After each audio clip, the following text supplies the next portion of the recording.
Oh dear, is it going to be one of those days? That was a bit of a glitch in the machine there, but I'm going to cross my fingers. It's going to be fine. We've got all sorts of transatlantic connections going on here. This is Sonic Talk. Welcome to Sonic Talk episode 743, recording today, Wednesday, the 18th of January. You'll notice I've changed the colour of the intro screen, also the colour of the poster frames. New season. I figured it would make it easier for you to see what was 2023. Why not? Why not? Anyway, I wanted to say thank you to all of our friends over in the IRC and the YouTubes, and we've got actually it all conglomerates into one big page now. So and IRC and Twitch. Thank you very much, everybody, for watching. It's very much appreciated. And as we head into 2023, we've got big plans. There's even more stuff. In fact, I've been working behind the scenes to try and make it slicker. So so I made it slicker, but there was a glitch in the machine in the intro. But it's going to be fine. And before I get into introducing our guests, of which we have a real treat for you, I'm just going to play a little bit about our Patreon. Our Patreon, if you care to support us, it's a good way to spend maybe the price of a cup of coffee a month, and it means that we can retain our independence and not have to scrabble so hard for those difficult to find advertising dollars. But yes, I'll let myself mention what this is all about. Why not consider joining us on Patreon? For the price of a cup of coffee, you get ad-free versions of everything that we do. There's also lots of exclusive video. A recent one is another 30 minutes of Osmo's demo that we shot with Gaz and Christoph. There's patches, there's sample downloads, there's also all the pre-show Sonic Talk stuff that we don't post anywhere else. If you want to join us before the end of the show and you pick our upper tier, which is still only a couple of cups of coffee a month, you'll get your name over the end credits. Thanks very much for watching. Yes, so yes, please do, and thank you for even considering it. No worries if you don't, it's not going to affect the rest of the content. It's all free. There's nothing, you won't be missing anything other than the extra stuff. Anyway, let's get on to some guests. We have a real treat.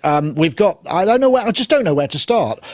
In fact, it's sort of 50-50 US and UK panel today. So I'm going to start with, let's start with Mr. Charles Chicky Reeves, who's there in New York in his new studio.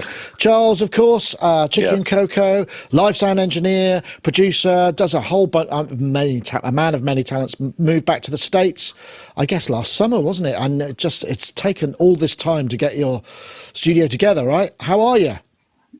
I'm doing well. So, I moved back. Right before Christmas of 2021, like a few days before Christmas. So I think I said this on the last time I was on the show, which was many, many months ago, which is don't ever try to move countries during a pandemic during the holiday season. It's a terrible life. Oh, with a dog. Oh my God. Wow. It was such a pain. Yeah, but we moved here to New York, and then it took about 5 months for my studio stuff to show up. So I was working off of a laptop and a Moto interface for a long time. Wow. And then I got all my stuff. And then as soon as the stuff arrived, I went on tour. So I wasn't able to really start building this until the summertime. We spent a few months doing this whole space up. So it's, as I mentioned earlier, it's about a 500 square foot sort of space for just a mix room. I have 3 live rooms too, which that's my next project. Each one of those is probably maybe about 200 to 300 square feet.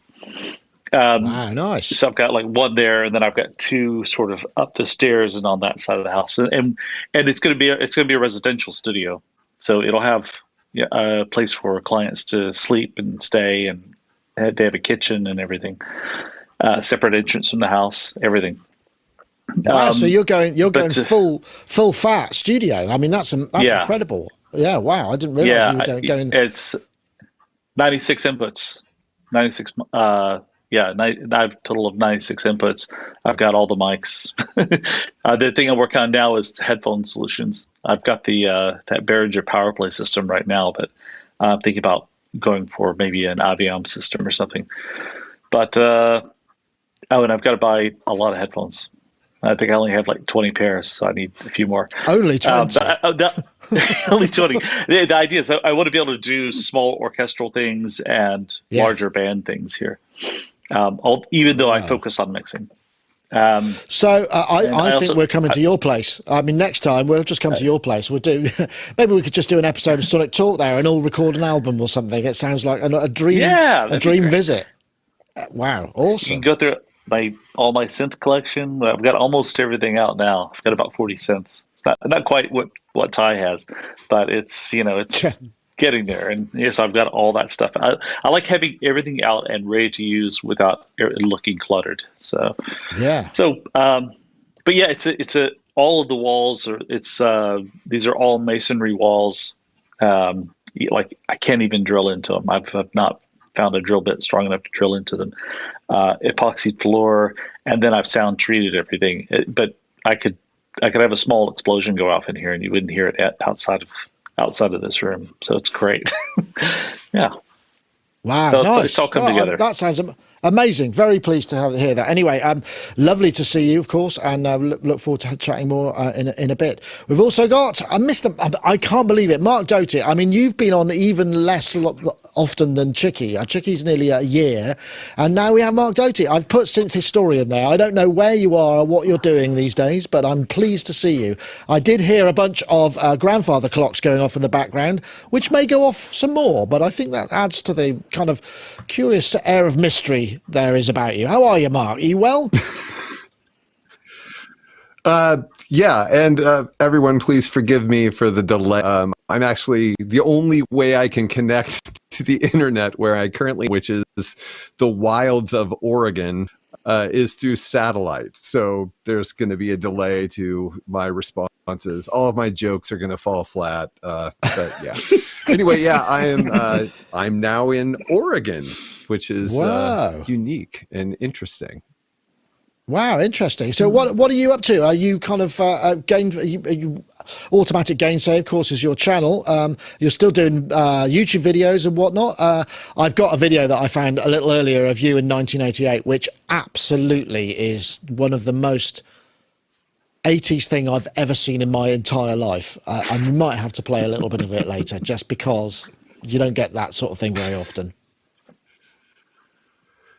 Yeah, I've had occasion while here to sort of start going through a lot of the video and audio that I've been collecting for decades and decades. And I'm actually, starting to put some of it to use, because it's like I have all the stuff that now is super old. And so I thought I'd start putting it out. I have a number of performances I'll eventually put up on YouTube of me when I was young and beautiful. And yeah, it's been interesting.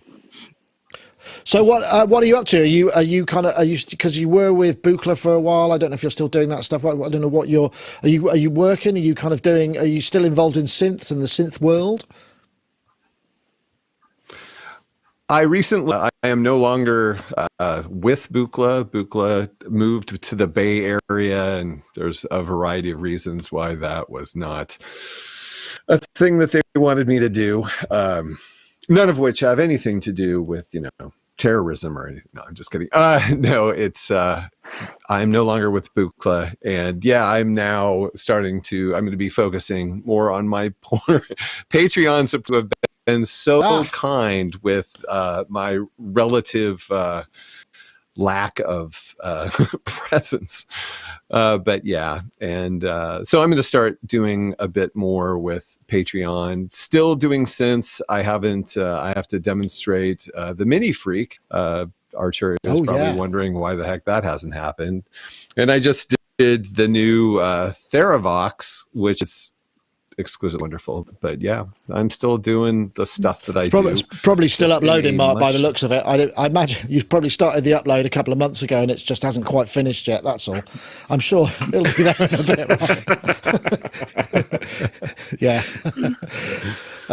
Video by post, maybe that's a thing. Anyway, Ty Unwin is with us as well. Ty, it's a pleasure to see you. I've got you've got your new camera and a mic in your synth corner.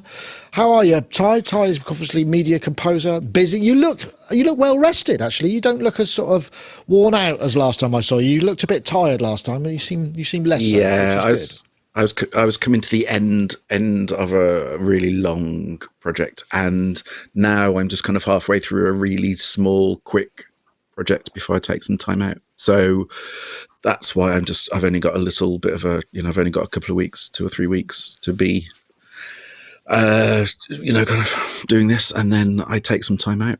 And Nice. So that's why I'm just kind of, I absolutely can't wait. And I've had Christmas, and I've said time and time again, Christmas is literally the best time. Your favourite time, of the year. It is, and so I had a great time, and so all is well, all is good. And actually, it's not a new mic, it's not a new camera. It's just the fact that the camera's just sat there, and I couldn't be bothered, and the mic's just sat there for years, and I couldn't be bothered.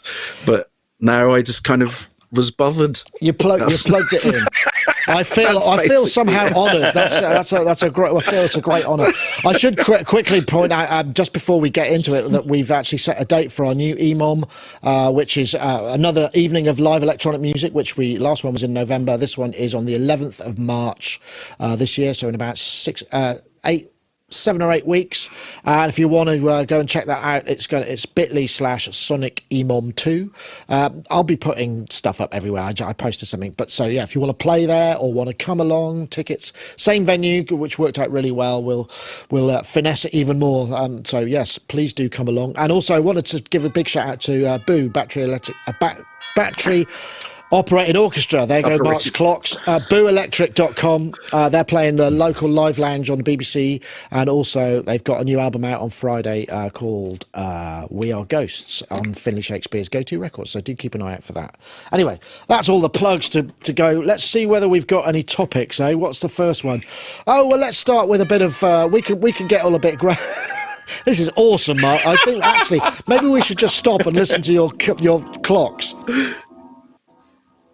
Beautiful. It's a beautiful thing. It's 15 minutes after. You're missing most of the music. Yeah, well, never mind. It gets progressively longer. All right, here we go. Let's go up and see what's going on. What are Sony up to, eh? So, yeah, Sony have got a new Walkman out, which is kind of weird. Have a portable device that sort of looks quite a lot like a phone. The NWZX700, very snappy title, runs Android, but it also has, not only does it MP3, it does 192K DSD format and 1-bit format, headphone output allegedly 20 Hertz to 40K, which is pretty impressive. So, I mean, we know Sony stuff can be very high fidelity, and we hope this one is. It just seems like a really interesting idea. Now, you can watch the video. It gets the marketing stuff, the OFC milled block. I'm sure it's beautifully made. I mean, Sony stuff has, for a long time, had a real... used to have a real cachet about it. Then they had to kind of compete with a lot more mass-produced things. And maybe they're sort of going back to this sort of beautifully built stuff. But it's a really interesting move. I mean, I can't think of a reason, maybe apart from you might want that high-quality output, why you would use this over a phone. I'll come to you, Chicky, because you haven't spoken for a while, and we want to get your words in. So, yeah, it's interesting, isn't it? It's a really interesting idea. I wonder myself, before I come to you, actually, the kids, my daughter being one of them, she's going travelling in a couple of months, and she wants like a film camera. She wants the hassle of taking a camera with actual analog film in it and using that. And there seems to be a kind of a backlash against things, stuff that means I'm not using my phone. So I wonder if this is part of that, or whether this is just a crazily poorly conceived idea. I don't know. No, I think you're exactly right on that one. My younger daughter, who is 16, is very much of that same mindset. She walks around with a Polaroid camera. She likes to listen to things. She'll listen to some vinyl, but she really likes CDs. She likes the physicality of a CD. So she has 2 CD players, like a little beatbox thing, and then an actual component unit. It's like a 5 CD changer, and she loves stuff like that. So she would like something like this, but so I bought this interface, or I should say it's a DAC, a digital audio converter, a digital analog converter. It's the RME one, and I can plug it into my iPad, and listen to Apple Music at 192 24-bit. And Right. I bought it just so I could hear at that high resolution level. So I really like, I'm not really into Dolby Atmos. I'm not really into all the other formats, but I am into high resolution audio. And it may be a placebo effect or something. I'm not sure exactly, but I like the sound of it. So, so I could see myself actually probably wanting something like this. What was the price on it? It was like 3 something. It's about 350 UK pounds. I mean, it's not the. This was on. Just trying to think if I've got this. Is this on? Yeah, this is on Gear News. I think this is which is Robin Vincent writes a lot for that. So it was on where I found it. Yeah. Portable players are not dead. Yeah, I think it's about 350 to 400 quid. So it's not, it's not an insignificant amount of money. Yeah. Well, I'm actually going to go to Japan at the end of summer. So maybe if I see one there and it's the price is right, I might just, for my own giggles, pick one up and have a play with it. But but I am honestly, though, I do listen to a lot of music in the car off of Spotify, running it, whatever their whatever their codec is, Vog Orbis or Og Orbis or however you say it. I taught this stuff and I can never remember. Is it Vog Orbis or Og Orbis? But anyway, whatever, it's their format. Don't let me ever teach it. But yeah, I'm fine with listening to music like that in the car. It's just it's just here. It's when I'm sitting here. That's when I really care about that sort of stuff. For reference. Well, but so that seems a bit kind of pointless in a way. Would you take that? Because then you'd need headphones that you were able to deliver that level of quality that can offer. It just seems like a really odd idea. You need so I hopefully their headphone amplification is really good. But then the other thing is you need headphones that don't mask. So you probably need multiple driver headphones. Yeah. And at a certain point, you're just spending ungodly amounts of money to listen to music casually. I don't know. It seems a little weird, but it's a very Japanese thing. I mean, they're one of the things that surprised me the last time I was there is, they still like even digital cameras that are dedicated cameras, not the phone. It's like they still buy lots of CDs. It's an odd place, and maybe the home market is what they're really aiming for there. Yeah, it's an interesting idea. I know, Mark, I mean, I know you have a fondness for certain vintage technology. I mean, and vinyl, no doubt. I don't know. But it's sort of funny to think that we're now, it feels to me like we're a watershed, isn't it? It's like I'm at the point where I've often interviewed, prestigious synthesists who are out on the road. They go, God, I don't want to take all that stuff with me. No, I just want it in a computer. It's so much more convenient. And we're all going, no, you must take it. It feels like this is a watershed moment. Maybe this is the tipping point for me or for people of my age who just think, what the hell? Why would you do that? Amusingly, I was like, when I saw this topic, I looked at it, I'm like, Walkman, that's crazy. I can't believe they would do that. And I'm reading the article about it, and I'm like, okay, where's the point where they talk about the cassette? And then finally I'm like, no, Mark, there's no cassette. It's a digital player. And I'm like, well, they can't call it Walkman then, and then I'm like, man, you are so old. And I would have been kind of intrigued by someone being willing to put out a cassette player, seriously. But yeah, as far as that, and that's just my mindset. I'm like, I'm really interested in the media, but the fact when I found out that it's just digital audio, I'm like, well, why would you do that? Which I guess is the question. Yeah, there is an aspect of that. I mean, I think the fact that it will play back much more higher. I think the A to Ds, it'll do DSD, and it does 1-bit format, which, as we know, didn't really catch on, but is by all accounts really worth listening to. I mean, I've not had an opportunity to listen to something like that in an environment that would make any difference. Well, I don't think I've seen them and thought, well, that looks interesting, but then it's gone past me. I know, Ty, I mean, you and Chicky as well, you spend a lot of time in an environment which is a critical listening environment, which it would maybe make sense, but you've probably already got something that will deliver that quality to your final monitoring anyway, or maybe you don't. I don't know. No, I mean, I do, but I get this completely. I mean, I think when we talked about the small percentage of people that this is aimed at, I think I must be one of the small percentage that it's aimed at, because I hate things that just do everything.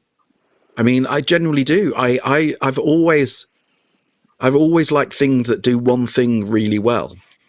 Right. And so, and it's just the way I've been. Right back when, kind of people were buying workstations, I didn't buy workstations. I would always buy individual. I'd buy a piano module. I'd buy a synth that was made for bass. I'd always kind of be very specific that it did one thing well. And I avoided the whole workstation thing, and it's kind of the same with music. We've all got iPhones. I love my iPhone. It's great, but mentally wise, everything audio wise in my iPhone, it's not a proper audio player, and no one will ever convince me it's a proper audio player. It's just a convenient thing that if I want to get music quickly, I can listen to some music quickly on Spotify or Apple Music or whatever. But it's not a music player. And although whatever the components are that are in there, I'm sure, it's fine. It's fine. And I think that's the level it's at. But at the same time, actually a unit that's made to do nothing other than just play audio to the best it can possibly be played, I think there's a huge amount to be said for that. I mean, talking, same as Chicky's daughter, kind of, I've still got, I mean, anyone, I have a huge CD collection with a CD player and an amplifier, a pair of speakers. That's it. And if I want to listen to something properly, in inverted commas, that's where I'll go and I'll sit and do that. I don't do downloads. Spotify for me is just a means to kind of find new stuff to then go and buy it. Because Spotify is literally, I just find something new. I like that. I'll buy the CD of it. And so this audio player, I mean, back in the day, God, was it 5 years ago, 6 years ago? Did anyone remember Pono? It was Neil Young pushed this. Yes, I did. Yeah. Audio player. There was a high res, wasn't it? Yeah. And I bought a Pono, and Pono music kind of, it's kind of, I think it's gone by the wayside. I kind of lost its way, and I lost interest. But as a player, you could hear the difference. You could hear the difference.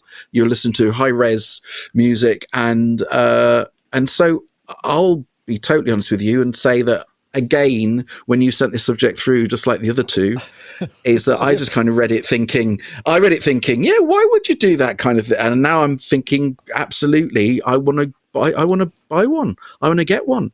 Because I'm very I have the headphones that can do it. So I like the idea of having things that do one thing really well.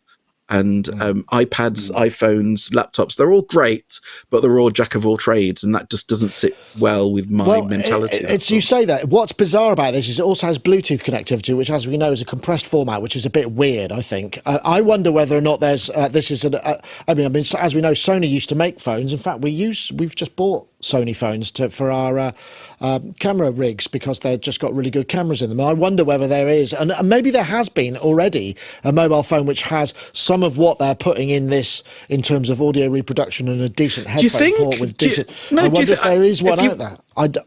But when they show the boards, I mean, you look at the. I mean, obviously, it's all just kind of computer, right? Kind of CGI of what's there. I don't think, but if you look what's there, really, do you think they'd be doing a phone with that kind of board on rather than a bit bigger? Yeah, I suppose you're probably true. Maybe you know what I mean? It wouldn't have to be too big. It would be like an old-fashioned GSM phone.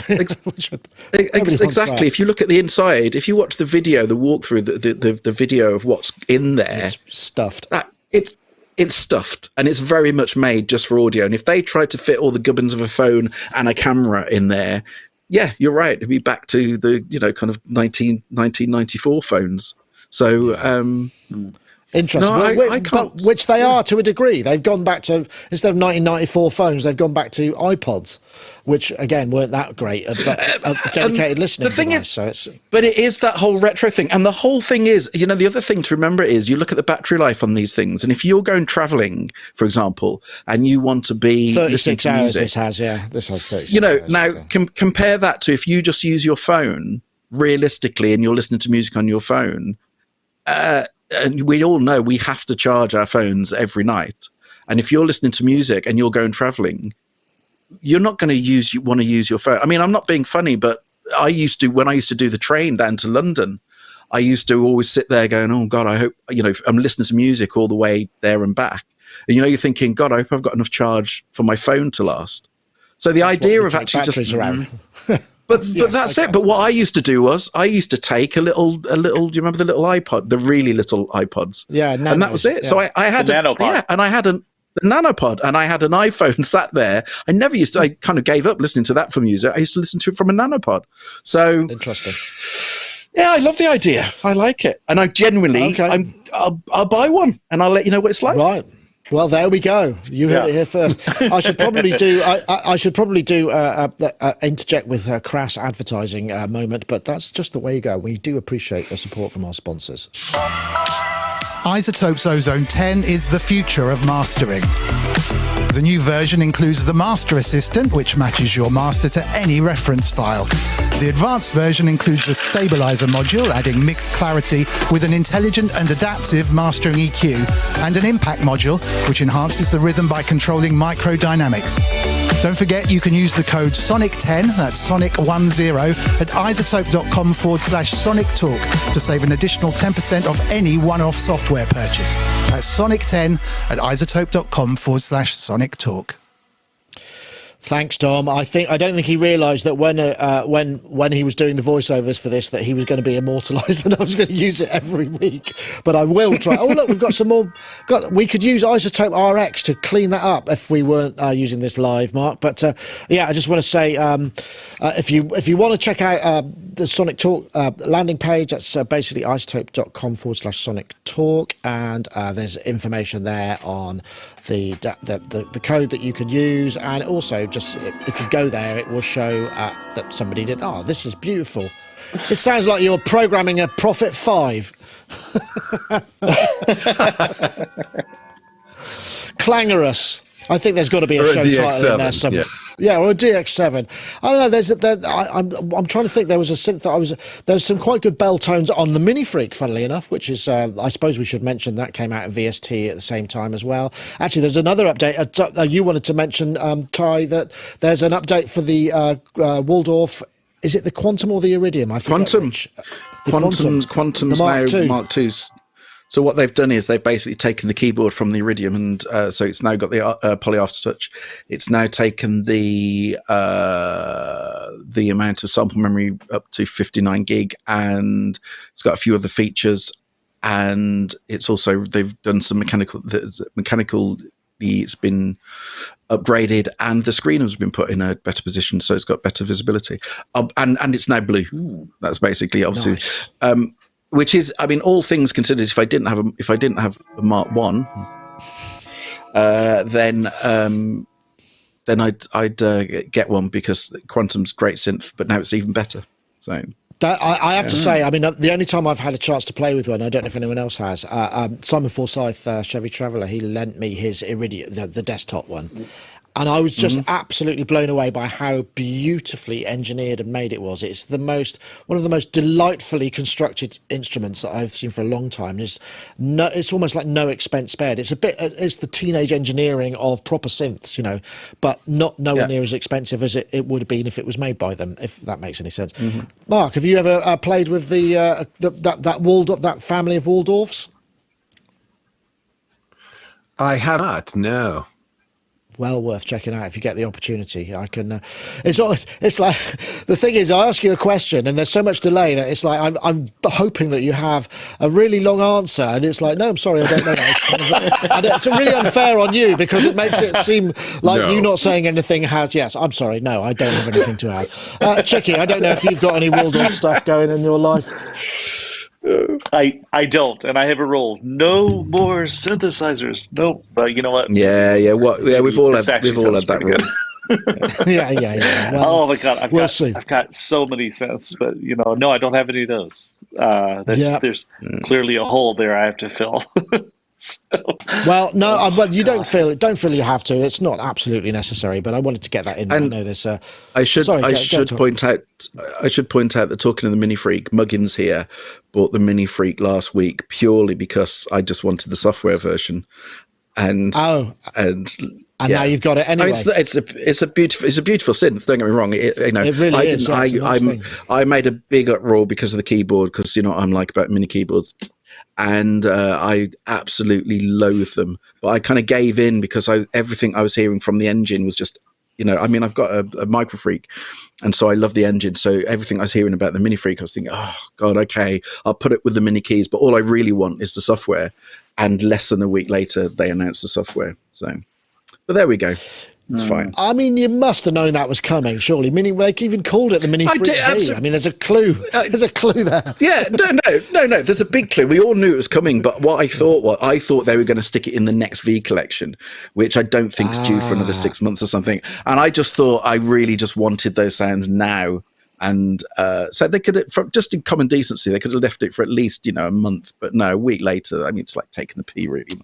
But anyway, well, I've got a nice controller. Yeah, no, I've got a nice controller now. One-to-one control. Yeah. That is very fair. Very fair point. Yeah. Let's see. Well, gosh, there's so much stuff that we can talk about. I think we're going to go for. I don't know. Maybe because we have a sort of show-based. Three of our. Well, I'm going to play it anyway. What the hell? So this is. I'll fast forward this because it's all ads. So this was a walk around from Superbooth. This will probably be our longest. There's Matt there. Matt and I doing our two bald men with glasses walking around Superbooth. Brand new camera. But it kind of escaped you that Showtime is coming. Showtime! Jazz hands, everybody. It's basically NAMM is first this year. NAMM is going to be in April, I think the 10th or 11th, I forget which, of April. We're probably going to be going there with a team. I don't know if I'm going to be going. And then we've got Superbooth in May. And, these are the two big guns, I suppose, in the show canon, I suppose, of what stuff. And I just really thought it was kind of worth a chat about, is this stuff, is this still a thing? Do we still need to have this kind of stuff, or is some of it changing, and what? I mean, I think we still need it, and I still think we'll still go.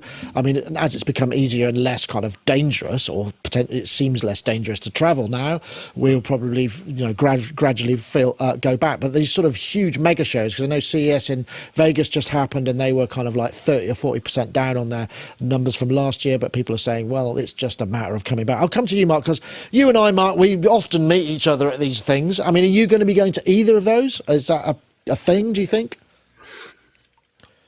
Well, yeah, and it's an interesting question, because I feel like, and maybe this is old fashioned, but when everyone was, we're going to have virtual NAMM, during the COVID deal, it was like, we do virtual NAMM all the time. I mean, that's what I do, is basically virtual NAMM. I'm on, video talking about synths. The real thing is way more exciting, first of all, for us, we who participate, but also I think audiences find it more exciting, all of us interacting and doing things in real time. I want to go to both NAMM and Superbooth. I mean, my last Superbooth experience was pretty horrible. I don't know if you heard about that. But God, yeah. I got to Germany and had COVID. And so I spent Superbooth in a German hotel room. And there was I was going to be trapped in Germany, but I think we got lucky. I can't believe I'm saying this, but we got lucky when one of our tests came up negative, although I'm pretty sure it was just a poorly administered test. So we were able to leave. But I would like to have my Superbooth experience that was stolen from me by the terrible virus. But I'm planning on going to NAMM. I think I might be going with STG Sound Labs. I'm not sure. Cool. I don't have anyone I'm representing at Superbooth. So if your company wants anybody's company wants me to, do something for your synths at Superbooth, I'm available. Come find me. Excellent. Well, I'm glad you managed to get a plug in as well. I'm glad you got a plug in there. I know, Ty. I mean, you're famously, you just don't get out much but that's not because you don't want to. It's because of work. I'm assuming. I mean, maybe you don't want to leave the house. No, I do. Believe me, I'm not that much of a hermit. I do leave the house occasionally on a Thursday at 3:00, 1 hour out, and that's my lot. I mean, the events. I think the events, they have to happen, because I don't care what anyone says. Virtual anything is crap compared to the real anything. It's true, and it's right across the board. Everything that, there's this thing that everyone wants: virtual this, virtual that, virtual, and it's good. It's okay. In some ways it's great, but it's never. Don't ever think that it's ever as good. And it's the same with these events. A virtual anything is never going to be as good as a real show. So I think they need to happen. I'm the worst type, because I can't remember the last show I went to. I mean, it was ages ago that I went to shows. So I'm kind of the worst type. You don't even know what they're like these days. I'm there going, they should happen. Yeah. When did you last go to one? I can't remember, but they should happen. So, but they should, and well, maybe you should come to Berlin, Ty. It's we got everybody there last year. We had quite a good turnout. I know. We had Yoad, we had Dom, we had Matt. So we had 3 of the panelists there. So there's an opportunity. Perhaps I can recommend some hotels. No, there's no. Well, it depends. If it depends, kind of. Whether it's all work, isn't it? It's always work. But I'd love to. But I would love to. Even if it's just for people to come up and just kind of give me crap for the rubbish I talk. You're that guy. You said that stuff about my synth. Yeah, exactly. Well, exactly. That's fine by me. I don't mind. It's fine. I don't know. I think it's important. I mean, it's really interesting that because there's some people have said, when we've done virtual ones, they've said, actually, in terms of me getting the information about a product, it's way better because there's no background noise and it's sort of more controlled, and we can go on for ages. I mean, from us producers, because we did a Superbooth virtually, and while it worked, I think we did 20 or 30 videos. I can't remember. It was nothing like what we'd normally do. And it was the hardest work I've done for a long time, harder than the actual show, because because there was no urgency, everybody went on and on and on for ages. And it took 2 hours sometimes just to get the setup right so that we could actually make a remote thing happen. And that's just untenable. You can't do that. That's like 4 people working for 3 or 4 hours to do a single product demo. I mean, it's just, in terms of manpower, it's really difficult. It may be that would be, that people should be doing that as well as turning up at trade shows. I mean, that's what we do as well. But I don't know, Chicky, I'm not sure. Have I seen you at any trade shows? I'm trying to remember if we've actually met. No, I don't think so. The only show that we've actually met in was was the show down in Hastings, the electronics show that you did years ago. I mean, we've seen each other since then, but so obviously with my tour schedule.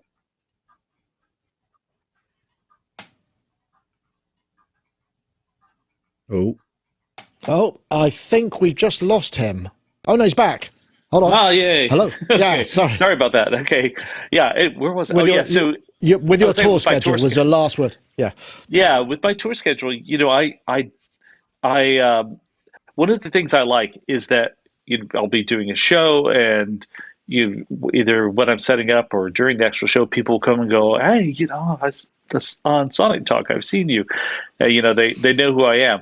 And and I like being able to meet people like that. It's really quite a nice thing. And so I'm very much in favor of the idea of actually going and doing some actual, pardon the phrase, some actual FaceTime, not virtual FaceTime, with people. So I was just, as you were mentioning the 2 shows, was like going, okay, so in April I should be back from my tour, and then in May I should be free, so maybe I can do both. It's kind of in my head planning about how, because I would love to go to these shows. I've been threatening to do it for years, and I haven't. And I think there is, I know that the Coco of Chicky and Coco, she has a business that they've done a couple of there's sort of festivals, or not festivals, these sort of conventions, that's the word, and virtually. And they've just been like, you meet with sellers, you meet with all these different people, but it's just, there's no real connection there. And they're not fun. They're not interesting. They're just drudgery. Yes, it accomplishes essentially the same thing, but what really matters is actually that personal connection with people. So, I think agree. those things are I think important. that really does help. I think that really helps. Speaking of which, I mean, all of these trade shows are made possible by our sponsors, which I would just like to give a shout out to Baby Audio right now. Baby Audio make creative effects plugins designed to add colour and depth to your mixes. They won Plugin of the Year 2021 in Future Music and Computer Music magazine, and they were nominated for the SOS Awards 2 years in a row. Crystalline is an algorithmic reverb plugin inspired by classic 20th century studio reverbs, but offering higher fidelity thanks to 21st century computing power. A reverb plugin with a variety of creative features, such as the ability to tempo sync pre-delay and reverb decay times. You can get 15% off when checking out with the code ST15. And once again, we thank Baby Audio for their continued support. Hopefully, they're going to be sticking around as well. So there obviously is a good fit, which is always nice to see that we can do that stuff. Yeah, I think the show thing is really interesting, and I'm really looking forward to it. I mean, I'm not so much. I didn't go to NAMM personally last time, and I may not this year. I'm not entirely sure yet, but it still was worth doing. I mean, there's a point at which me schlepping around the show floor with a camera is not a good look for a man of my years, and so I'd rather have some other people do it. But Superbooth, if you're going to do one and one only, I would recommend checking Super. I think Superbooth last year, and I'm sorry to say this, Mark, because you missed possibly the most Superbooth of Superbooths last year, because there was loads of outside action. It didn't rain. It was beautiful weather. The whole thing worked. I mean, said the clock. In a timely fashion. Excellent. Well, no, I'm glad we've got it. Yeah, just yeah. Well, maybe there's some. But yeah, I think Superbooth, if you're going to do one, and Berlin's a great fun city as well, you know, even if you have got to spend a bit of time on the train to get there. Yeah, it's a great. Wow, I've got good that's friends who awesome. live there. Yeah. Wow. That's awesome. What you probably need, Mark, is another mic. Just mic the clocks up so you can feed it in, so we can have a real direct feed next time, so we can really hear everything. Can I say that this show has to be called Marc's Clocks? It has to. Oh be. yeah, definitely. Yeah, there is. Yeah, ding dong. There's definitely a title. Ding dong! Look at the size of Marc's clock. Yeah. Yeah. Okay. Well, there's a shout out for the chat. Hold on, it's that one I want. Shout out for the chat. If you want to put something to clock and Marc related in the title, we may well use it towards the end. I'll keep an eye on it, and hopefully I can pull it in. But can I chime in for a second though? Hey. No. Seriously, I actually do what I was saying. So I have one of those Ring doorbells. You know, the Amazon. Whatever things, and so it has a particular ringtone that it defaults to, and I've noticed when I set it, because certainly when I was in the UK, my front door was so far away. I was actually in a different building and so forth, so I had this thing nearby, and it started affecting the music I wrote. The actual tones I found were somehow, like I was always writing kind of in the same key as I was very influenced by the tones of those bells, like unconsciously. And I found it's like, you know, the dun, dun, dun, you know, that it was like ending up in so many things I was writing. And so I wonder how can you write music around all those bells, Marc? It's like, I guess maybe I'm just very permeable and it's just me. But yeah, I think that says more about you than anything else, Joel. Sorry. Yeah, probably. Yeah. So. It is really, it's kind of a nightmare and it's not because like it doesn't affect what I write, but at the points where I really need to listen to something, it's always like 15 after or 30 after 40. It'll be like, oh, I did this thing. I have to check to see if it's okay. And it'll be bong, bong, bong. Like, so just let them unwind. Just turn them off. It's easy. Well, maybe what you need to do. You need that if they all stop, I'll die. So. Well, there is that. Yeah, there is the. Yeah, what you need is what you need is an isolation, a vocal booth that you just put all the clocks in. Yes, maybe that would work. I love the fact that no one's in another room. I just love the fact that at this point, no one's going, Marc. Okay, so first of all, look at yourself. if the clocks stop, you're going to die. Let's question that. And Charles, you're listening to a doorbell and that's affecting the music. You're right. Okay. I think it's time that we all need to go and see some kind of psychiatrist, to be fair. Well, or perhaps we need one of those Sony Walkmans with some high quality audio in it that we can just sort of earworm ourselves away from the ding dong. I think so far Ding Dong Doty seems to be the title of the show. I forget who did that one, but it's a pretty good one. Thank you very much. Whoever you were, it's gone past. We're getting a lot of suggestions, as you can imagine. Okay, well, gosh, there's more and more and more. Right. I'm wondering whether or not we should just have a quick look at a bit of. This is an interesting little utility. So let's just throw this one up here. That doesn't seem like the right one to me. That seems like no. This one is the right one. Yeah, this one is the right one. So we'll just do this one.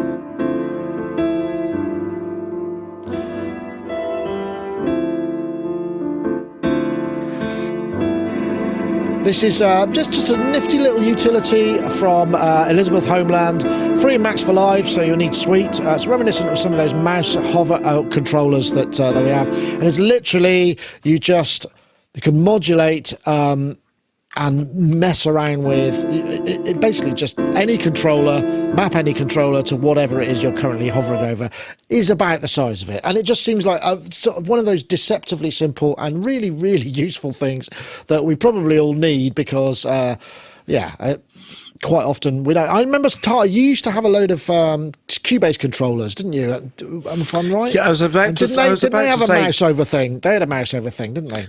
Cubase and Nuendo have had this for forever. With they had on the Cubase controllers, they had a dedicated knob that you could do it with.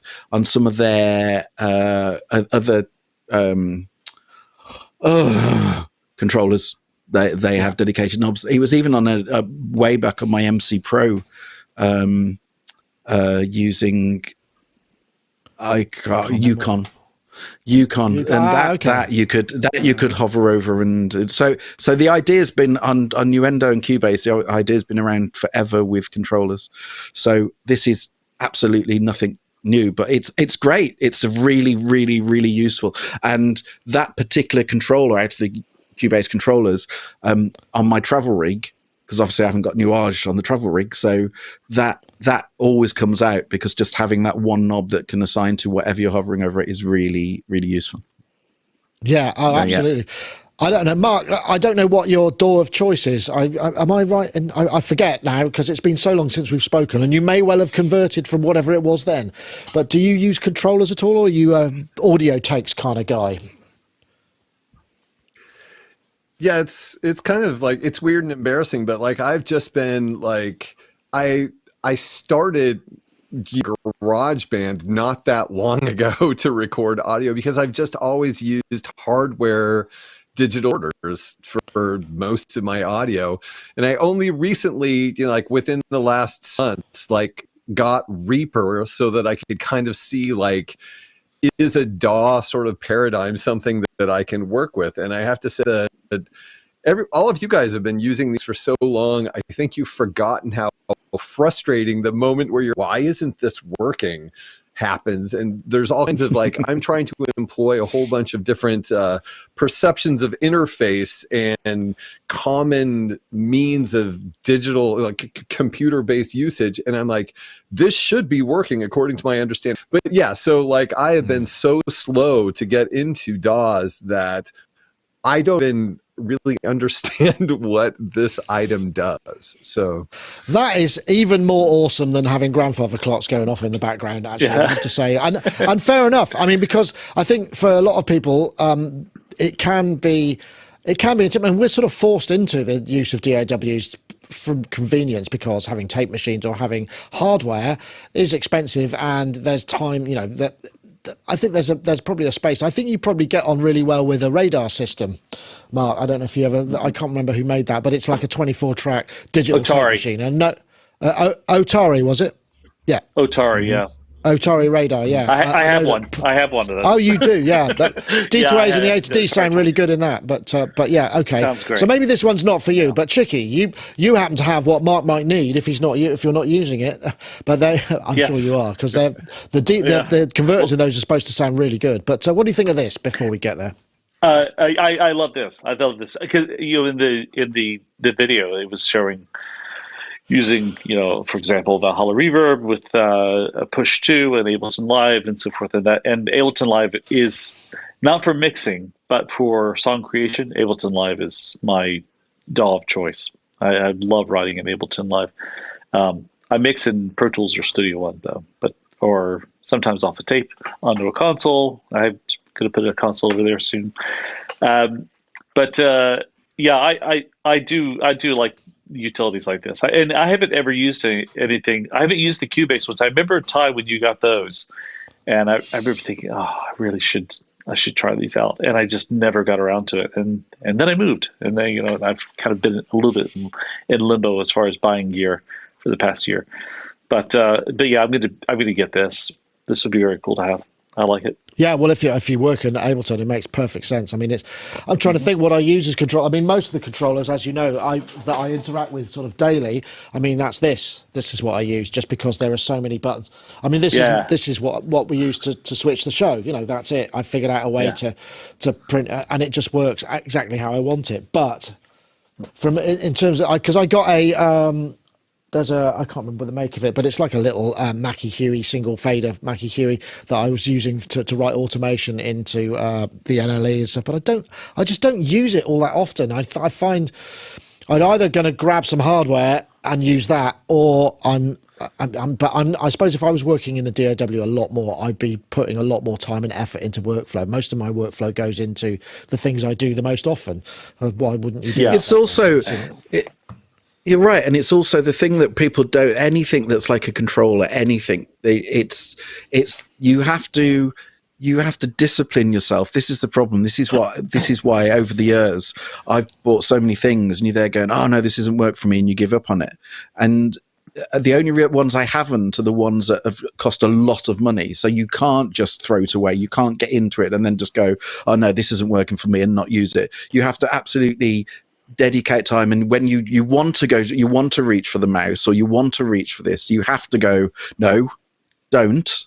I'm going to do that the new way. I'm going to do it the new way until the new way becomes second nature, and then you learn it. And then when you have to go back to the mouse, or you have to go back to, you're suddenly there going, I can't do this. How did I ever do this before? Because you're so used to doing it the new way.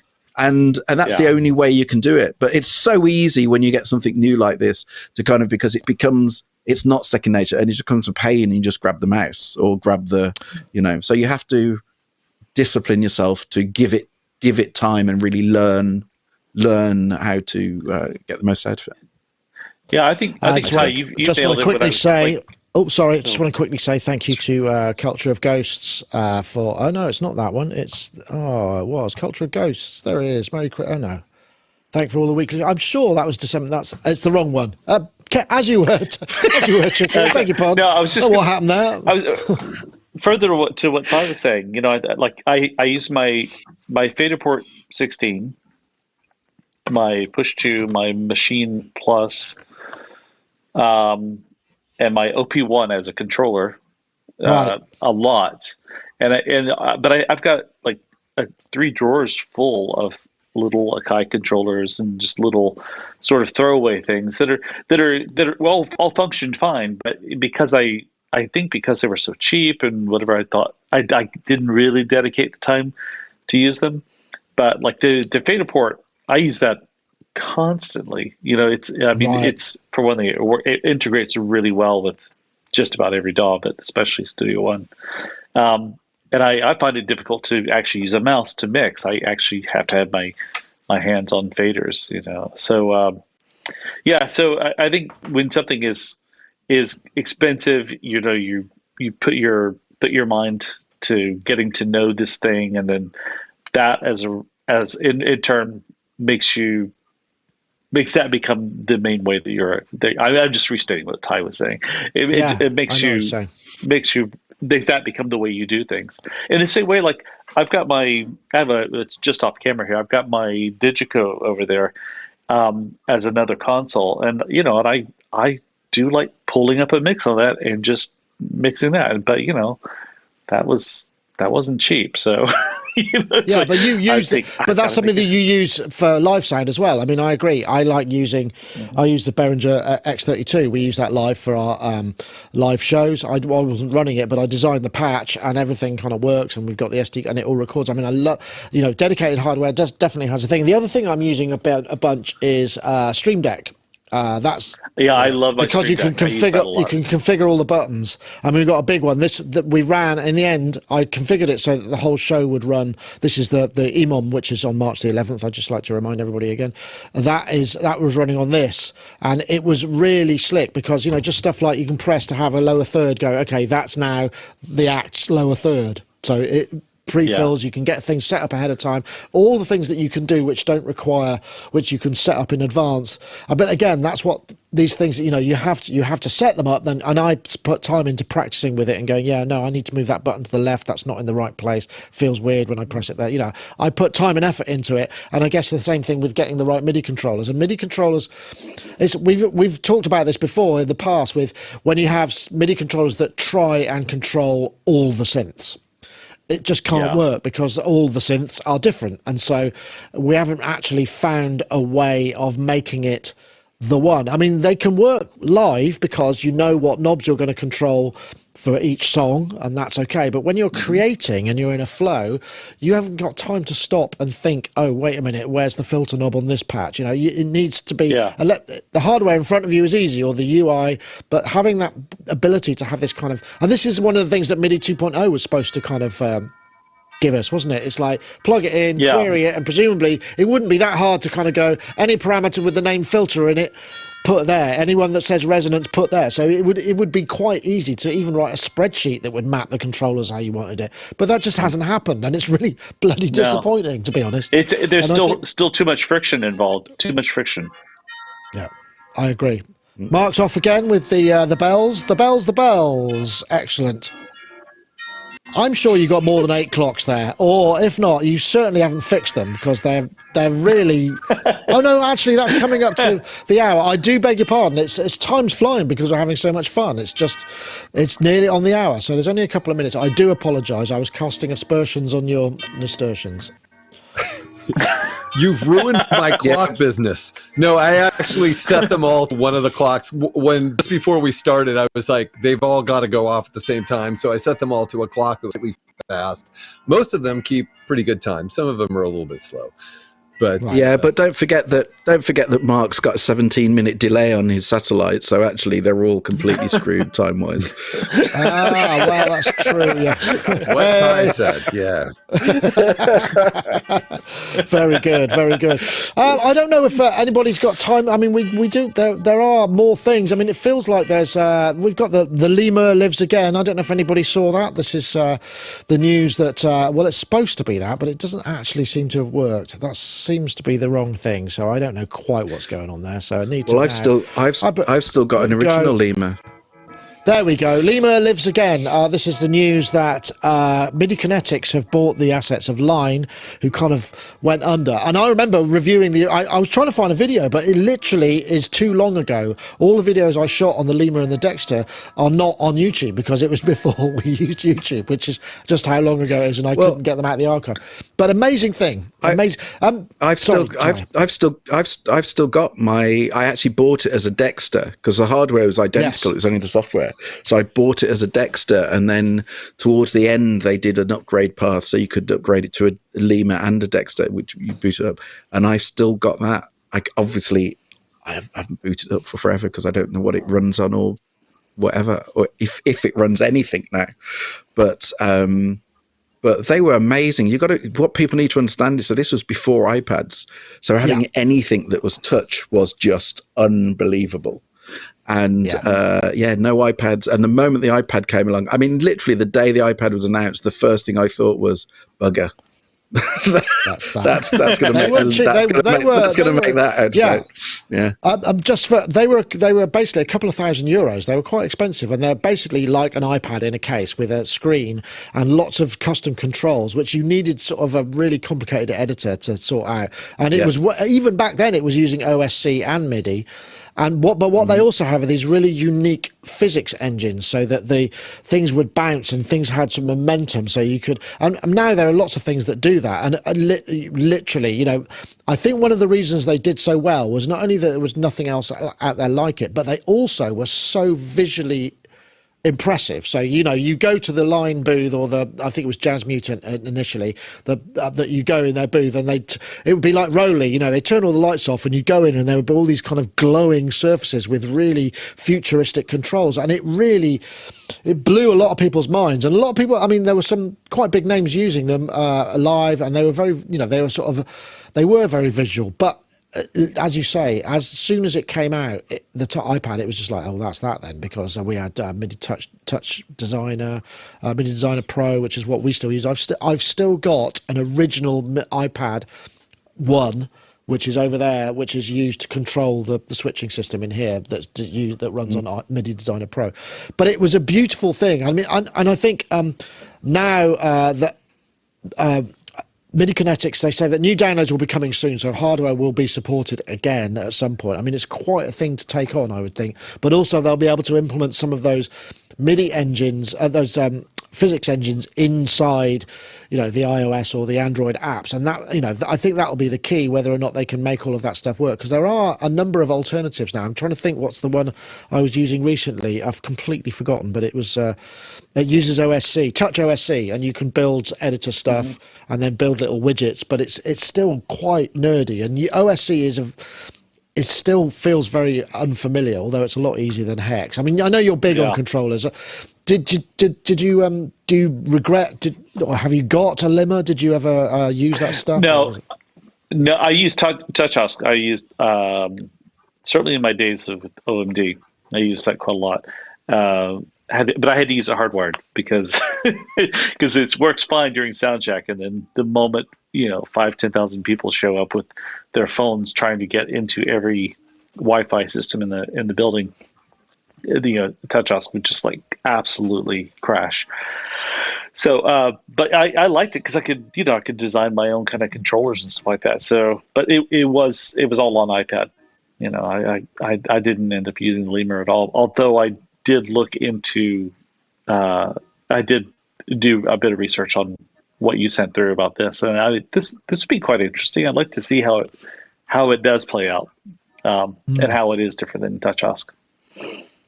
It is. I mean, again, the thing is with all these kind of touch controllers, and again, Mark, I'm probably talking to someone who's not necessarily up for this, but the thing about all of these controllers is, there's no physical feedback. It's quite hard to put your hands on something and think, I know that this finger is on this control, because quite often certainly on a touch surface, unless there's a physical cue or haptic sort of feedback, you think you're doing it and you look down and you're half an inch off and it's not pressing that button, it's about to press the other one, which would be a disaster. So that's difficult, I think. I know.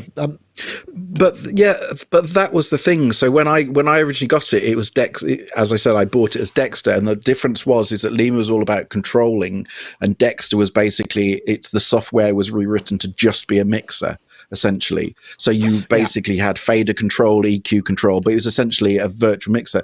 And that was the first time you had touch stuff for faders and touch stuff for kind of doing panning and effect sends and all that kind of thing. Way better than Hui, at the time, way better than Hui. Yeah. Oh my god, way better. But the thing is, it's coming back to when I'm talking about shows being virtual, it's never as good. It's that thing of, at the time, everyone thought that's what we want. We want touch control of faders, and that's why. I mean, I bought an MTI, the Slate Audio, the MTX, the big one. Oh yeah. And I bought the smaller one, the MTI. So I've got an MTI because I'm thinking that's great. What we want is, we all want virtual faders. We all want touchscreens. And having lived with the MTI for however many years, you're suddenly there going, no, virtual and touchscreens is not the way forward. What we want is proper faders. And the same way we want proper shows, we want proper faders and proper knobs and proper controls. But we all get carried away with the fact that because it's new and it's new. Here's the future. Yeah, this is the future. That's exactly. We think we basically look and we think we can now be part of the Star Trek, on the bridge, because that's what they would have had. So therefore, that's what we are. Whereas you're actually there going, when we're doing music, we actually like physical things. And finally, after how many years, everything's coming back round to that, which is. Not to sound too nerdy, but you remember on Star Trek, like when it was touch, because it was all touch surfaces, wasn't it? It was all touch controls. They're like energize, and it's like whenever you'd see the guy sliding his fingers up the screen, I just think, oh, how unsatisfying that must be. If you had like the old days, there's a big knob. that was great, but now I'm just having to go, yeah, I know. And the reality is, what you don't see is the fact that he puts his fingers down and he's there going, oh, hang on a minute, no, that one's a bit off. Hang on a minute, yeah, there we go, boosted up. That's the thing. That's transport half of their body. Because that's the thing. That's I've just shot the wrong person. That's what MTI and Dexter was like, is the fact that unless you got exactly the right angle, you'd be touching stuff and you go, oh, hang on a minute, no, I've got to move slightly to the, and then you're on the right fader. So physical stuff is what we want. Physical all day. Yeah, I should point out now. It's weird. Sorry, I was just going to say the Lemur app existed on iPad for many years. That's very true. It was already. It did actually get ported. It absolutely did. Lemur, because Lemur, it did get transported to iPad, and then they just disappeared and wasn't supported at all. So that's what they bought into. They haven't bought into where Jazz Mutant was. They haven't bought into the physical hardware, as in it's literally bought into the iPad. So sorry, Marc. Carry on, Marc. I was just going to say, like, when I first heard of the Animoog, I was so dismissive. It was like, how, for these reasons that we're specifically talking about, like, how can you have any feedback from a piece of glass? And I was very dismissive, but I have to say, like, when I played the Animoog, inherently my fingers actually memorized the placement of the keys. And I found that it was actually somewhat for me to play it, and that ability transferred to the continuum, which I'm pointing out, which is right here. And I found that like there is a muscle memory that you can develop that allows you to actually be able to use that glass panel. And it got to the point where I was like, why won't someone make a really long iPad like glass panel? Because I actually want to play, those keys. I think it's one of those things, but because the march of technology, we tend to lack the focus on one type of interface or one type of instrument long enough to develop the muscle memory that we would need to effectively operate it. So, and if you bought one of these Lemur things, you'd have to stick with it for so long until like you actually had the muscle memory to. Yeah. Totally. But but going to the Animoog, just as an example, is that you're absolutely right about the keyboard side of things. That suits itself incredibly well to a glass panel in the same way like the Microfreak. The fact that you've got the touchpad, that works really well.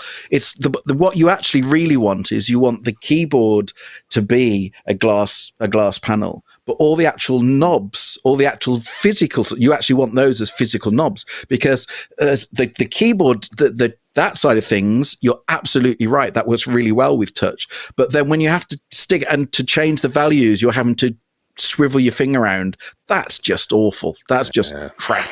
So that's you want the best of both worlds. Swivel your that's finger the reality. Right, Yeah. I'm going to. I just wanted to just chip in here.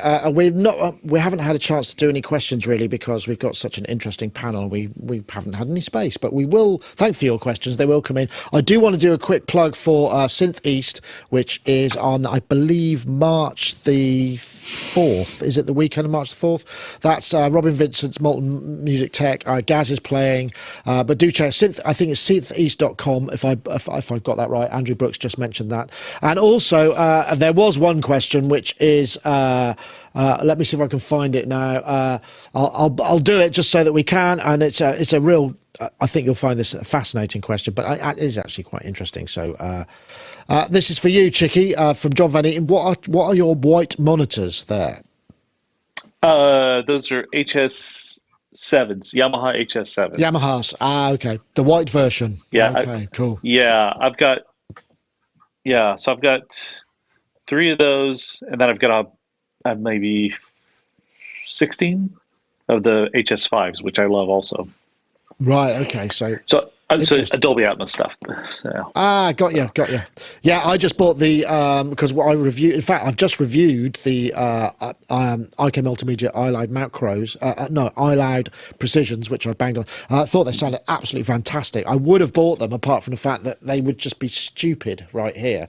But what I did buy was I bought a pair of the iLoud micro MTMs, which are much smaller, still dual drivers, and we've got a pair of head 20 the new DSP ones with 3 drivers in for review as well. So that's what I'm finding. Reviewing monitors is quite a challenge on YouTube, but it's an interesting thing because I can only convey what I can then hear to other people, but I suppose it ties in. And I have to say the the DSP in monitor, and I've banged on this, monitors with DSP in them just have such an enormous advantage, assuming they don't have any latency inherent in them, because they can time align everything so well. You get this incredible stereo image. It's astonishing. Yeah. I mean, I haven't talked to you about DSP monitors. I know I have Ty, and you tried them, but interesting. We'll have to talk about it again at some point. Okay, well, I think we might be there. Yeah, no, definitely worth trying out the IKs. They do sound pretty damned amazing for the price, I have to say. I've been on my Focals for years, and I love those too. The Avontones, they're pretty good. I mean, I do try to mix for the mid range a lot of times, and those are great for that. But those HS5 or HS7s sound fantastic. I love them. Interesting. Okay, right. Well, I think we're probably there at the end. So lovely to have you all on, but we can probably say goodbye now. Marc, I guess, have you got more clocks to fix, or you got more synth videos to film? Which is it? Which gets priority? There are less clocks around this environment, so I guess I'm going to have to focus on synths again. No, I'll be doing the Mini Freak pretty soon, and it's going to take a long time because of the incredible amount of functionality that's packed into that thing. So that will be the next demonstration. So that'll be on coming out. Automatic Gainsay channel, right? Yes, my YouTube channel. Excellent. Well, thank you very much for joining us, Marc. It's been a pleasure to have you. Even though it's been a couple of years, welcome anytime. Thank you very much. And we also have Ty Williams. Ty Williams. Ty Unwin. Why not? Ty Unwin. You can call me whatever you want. Us, Ty. Are you going back to mixing now? Are you flipping? Are you just turning around and mixing something, or have you got some more time out? I'm finishing this. There's a BBC series I'm finishing. And so I've got another 2 or 3 weeks on that. So and then we had this conversation the other day. I've got in between while things are loading up, I've got the Osmos there to to mess with. But it's completely unsuitable for this job. So it's a beautiful thing. So so I got it kind of sat there. So every time, because they're quite big projects, so it's taking a couple of minutes to load up. So every time I'm loading up or saving anything on the system, I literally just swivel around, have a quick play on Osmos, then come back again. And so it's so that's good. That's really fun, and lots of fun and games there. So excellent. So I have to ask: So is it as do you think it's a game-changing thing? As because I'm sort of I'm as I've said, I really want to try. I want to spend a bit of time with it. It's I mean, I haven't played it as much as I would like to, but in terms of a controller,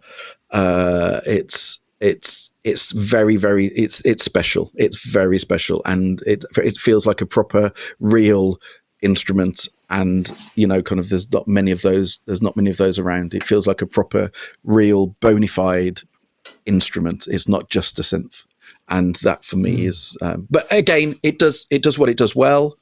It's not a jack of all trades, coming back to what we were talking about earlier. It does what it does well, and it's quite special.